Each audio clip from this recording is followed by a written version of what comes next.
We had a great conversation. He called me to see whether or not how I felt about it, and I said, look, it can't be controlled for security reasons by China.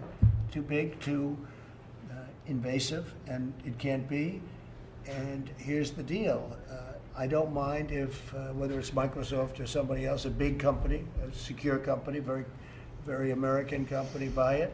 It's probably easier to buy the whole thing than to buy 30% of it, because I say, how do you do 30%? Who's going to get the name? The name is hot.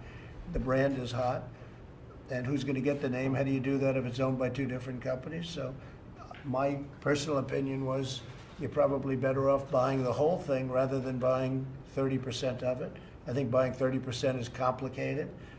And I suggested that he can go ahead, he can try. We set a date, I set a date of around September 15th, at which point it's going to be out of business in the United States.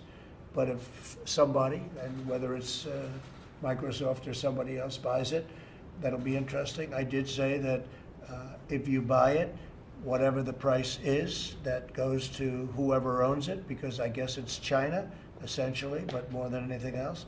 I said a very substantial portion of that price is going to have to come into the Treasury of the United States, because we're making it possible for this deal to happen. Right now, they don't have any rights unless we give it to them. So if we're going to give them the rights, then it has to come into this country. It's a little bit like the landlord-tenant. Without a lease, the tenant has nothing.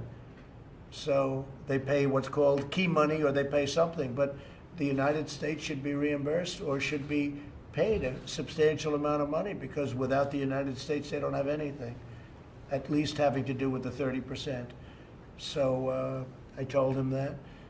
I think we're going to have, maybe a deal is going to be made. It's a great asset. It's a great asset, but it's not a great asset in the United States unless they have the approval of the United States. So it'll close down on September 15th unless Microsoft or somebody else is able to buy it and work out a deal, an appropriate deal, so the Treasury of the, really the Treasury, I guess you would say, of the United States gets a lot of money, a lot of money.